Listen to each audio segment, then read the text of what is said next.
So we're here just outside of the village of Ars. It's directly kind of behind where you're looking, and where St John Vianney was the pastor for.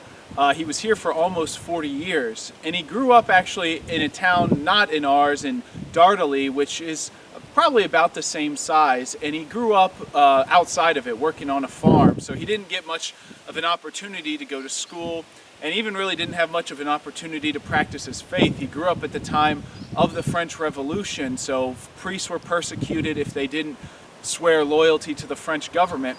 So St. John Vianney grew up with having masses in his barn and hiding priests from soldiers. So eventually he grew up and he decided that he wanted to become a priest, and he was a little bit behind because of his studies. He was a lot older than the people he was in the classroom with, so it was quite difficult for him. But he had a priest take him under his wing and kind of tutor him, Father Belli.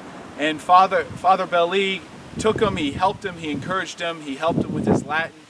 And then eventually, after St. John Vianney's ordination, he was assigned as Father Belli's assistant pastor.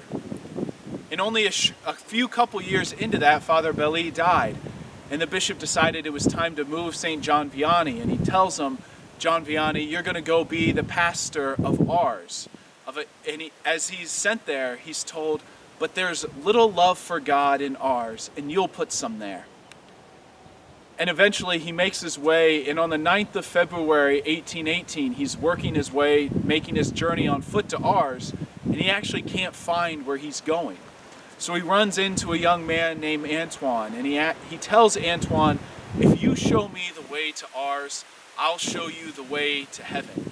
And that's what's depicted directly behind me here, is John Vianney's encounter with Antoine, where he tells him, you show me the way to Ars, I'll show you the way to heaven. And he lived up to that promise. He was a man completely devoted to his people in helping them through the sacraments, through his preaching, and through his general pastoral zeal to show them the way to heaven. What a great man, and what a great reminder to each and every one of us that ultimately this whole life is about our journey home to heaven. All right, well, directly behind me is the basilica that's now built kind of around or within the church that John Vianney was the pastor here in Ars.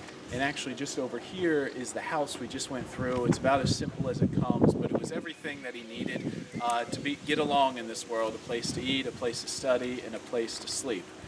And so also on the other side of the house, one of the things that he did was to start basically a home for orphan girls. And so a woman by the name of Catherine Lessange also came and helped him with that.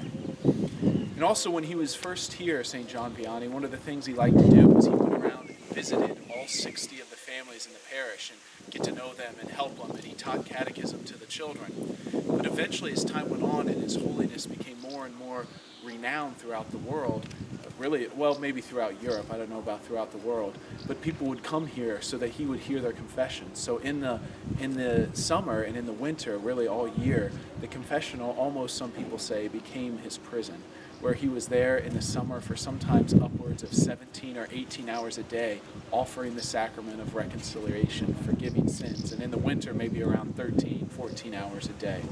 So just an incredible man and a great disposition. They said he was oftentimes cheery and happy and jovial, except when he realized his own unworthiness. That's when he became downtrodden, when he just recognized his own failings to live the life that he was called to. And maybe that's something for us to think about too, our own jovial attitude and what the Lord's done for us. But then also that kind of humble recognition that everything we have is a gift, and that we're really unworthy every day to do just about anything for the Lord.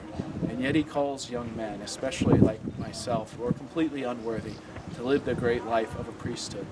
And we pray that the Lord may call more through the intercession of St. John Vianney to make his name known, and to sacramentally make his presence throughout the world. God bless you. Here from Ars. Take care.